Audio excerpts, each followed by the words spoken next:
नमस्कार शेतकरी मित्रांनो, बंधूंनो. मी राजभाऊ उगले, राहणार कोठाळा, तालुका अंबड, जिल्हा जालना. मित्रांनो, आपण आज साऊथ वेस्ट मान्सूनची प्रगती आणि पुढे तो कशी प्रगती करणार आहे याची माहिती पाहणार आहोत. राज्याच्या कुठल्या कुठल्या भागात तो कधी पोहोचेल, कधी पोहोचण्याची शक्यता आहे, हा एक अंदाज आपण आज पाहणार आहोत. त्याचबरोबर पूर्व मोसमीच्या ॲक्टिव्हिटीज या कुठं असतील तिची माहिती आपण पाहणार आहोत. त्यामुळे व्हिडिओ महत्त्वाचा आहे, शेवटपर्यंत पहा. मित्रांनो, ही साऊथ वेस्ट मान्सूनची प्रगतीची प्रगतीचा नकाशा आहे. हा कालचा आहे, 5 जूनचा. आज 6 जून आहे. मित्रांनो, आपण इकडं जर पूर्वेकडे जर पाहिलं याची शाखा, तर इथं 20 अंश नॉर्थ अक्षवृत्त आहे. जवळपास 25 अंश नॉर्थ अक्षवृत्ता दरम्यान साऊथ वेस्ट मान्सून पोहोचलेला आहे. संपूर्ण श्रीलंका कव्हर करून मित्रांनो, निम्मा तामिळनाडू, संपूर्ण केरळ, कर्नाटकचा जवळपास मित्रांनो साऊथ कर्नाटकचा भाग त्यांनी काबीज केलेला आहे. नवे नवे तो महाराष्ट्राच्या वेशीवर आलेला आहे. गोवा सुद्धा आज साऊथ वेस्ट मान्सून काबीज करणार आहे. मित्रांनो, ही त्याची पश्चिम शाखा जी आहे या ठिकाणी 10 आहे. त्याच्या खूप वर गेलेला आहे, म्हणजे जवळपास 18 अंश नॉर्थ अक्षवृत्ता दरम्यान तो अरबियन सी मध्ये पोहोचलेला आहे. अगदी आज सुद्धा मित्रांनो, तळ कोकणात सिंधुदुर्ग मधील वेंगुर्ले हा जो तालुका आहे, या तालुक्यात साऊथ वेस्ट मान्सून दाखल झाल्याची घोषणा IMD सायंकाळी उशिरापर्यंत करू शकते.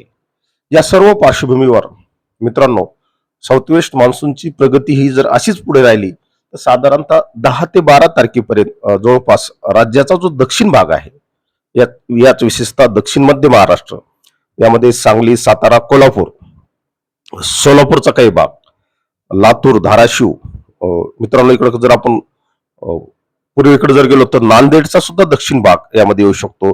त्यानंतर पूर्व विदर्भातील सुद्धा मित्रांनो दक्षिण भागापर्यंत अगदी खाली गडचिरोली वगैरे पर्यंत साऊथ वेस्ट मान्सून पोहोचलेला आपल्याला येणाऱ्या 10-12 तारखेपर्यंत दिसेल.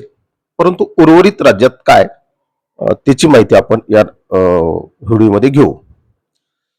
मित्रांनो, ही साऊथ वेस्ट मान्सूनची लक्ष्मण रेषा, मी काल एक टेक्स्ट मेसेजद्वारे सांगितलं की हा जो कोपरा आहे, त्याच्यात प्रतिमाद्वारे सांगितलं, नाशिकचा जो हा कोपरा आहे, या ठिकाणी सध्या तरी साऊथ वेस्ट मान्सून पोहोचेल अशी कुठलीही शक्यता सध्या दिसत नाही. याला प्रमुख जे कारण आहे मित्रांनो, हा जो तुम्हाला येलो आणि रेड कलर दिसत आहे, हे उत्तरेकडनं म्हणजे वायव्य भागाकडनं येणारे जे काही WD आहेत, या WDचा परिणाम मित्रांनो, आपल्याला मी जी रेष मारलेली छत्रपती संभाजीनगरचा संपूर्ण जिल्हा यामध्ये सहभागी होतो. जालना जिल्ह्याचा निम्मा भाग, सोलापूर जिल्हा मित्रांनो निम्मा या भागा याच्यात आहे. मित्रांनो, आपण जर पाहिलं तर घाटावर थोड्याशा किनारपट्टी भागात पावसाच्या ऍक्टिव्हिटीज असतील. मुंबईला सुद्धा सध्या पावसापासून दिलासा नाही. मित्रांनो, मुंबई सुद्धा अजून हिट वेव्हच्या कचाट्यामध्ये आहे, कारण ही जी रेषा आहे याच्यात दक्षिणेकडेच मित्रांनो साऊथ वेस्ट मान्सून 10 ते 12 तारखेपर्यंत राहण्याची शक्यता आहे. उर्वरित राज्यात येण्यासाठी मित्रांनो आपल्याला आणखी वाट पाहावी लागेल.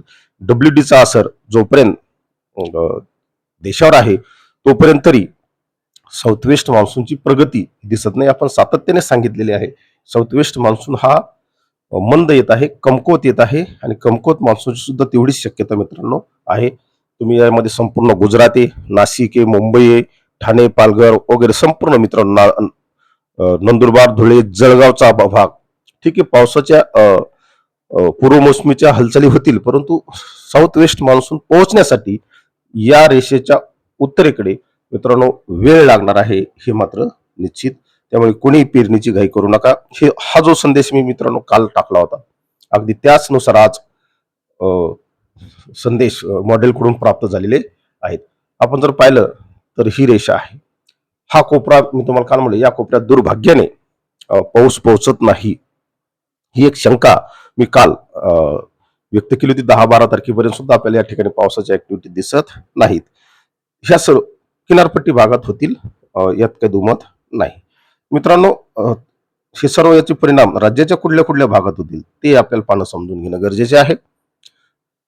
निम्मा महाराष्ट्र मित्रांनो हा जो दक्षिण भाग आहे, मी जी ही काळी रेषा वाढलेली आहे काल्पनिक, मित्रांनो अगदी लगे याच पद्धतीने होईल, थोडंफार मागं पुढे होऊ शकतं, परंतु राज्याचा जो दक्षिण भाग आहे या भागापर्यंत साऊथ वेस्ट मान्सूनने मजल मारलेली असेल 10 ते 15 तारखेपर्यंत. मित्रांनो लक्षात घ्या, आज आहे 6 तारीख.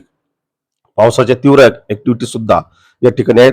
अगदी 12 तारखेपर्यंतच या ठिकाणी साऊथ वेस्ट मान्सून येण्याची शक्यता आहे, नाकारता येत नाही. यामध्ये कुठले कुठले जिल्ह्यात आपण ते एक पाहू, असणारे आणि नसणारे. कोल्हापूर आहे, सिंधुदुर्ग, सांगली, सोलापूरचा, धाराशिव, बीड, परभणी, नांदेड, हिंगोली, यवतमाळ, गडचिरोली, मी म्हणलं चंद्रपूर, गडचिरोली हा जो पट्टा आहे दक्षिणेकडे, यामध्ये वाशिमचा सुद्धा काही भाग येऊ शकतो. जालन्याचा 50% भाग येऊ शकतो. जालना दक्षिण पूर्व भागात पावसाच्या ऍक्टिव्हिटीज वाढतील, परंतु उत्तर जालन्यामध्ये थोडस आहे. सातारा उत्तर, पुणे, अहिल्यानगरचा दक्षिण भाग, निम्मा अहिल्यानगर, छत्रपती संभाजीनगरचा संपूर्ण जिल्हा मित्रांनो कमी पावसाचे. नाशिकच्या पश्चिम भागात पाऊस असेल, ठाणे, पालघर वगैरे त्या साईडकडे, धुळे, नंदुरबार, जळगाव या अमरावती, बुलढाणा, अकोला या पट्ट्याला मित्रांनो पावसासाठी इंतजार करावा लागेल, वाट पाहावी लागेल.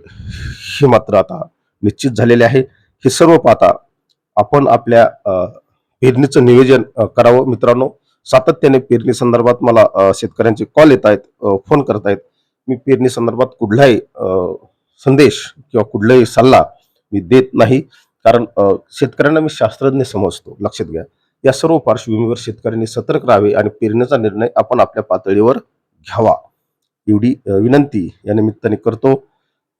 मित्रांनो थांबतो. अधिक माहितीसाठी IMD सारख्या विश्वसनीय संस्थेला फॉलो करा. जय हिंद, जय महाराष्ट्र.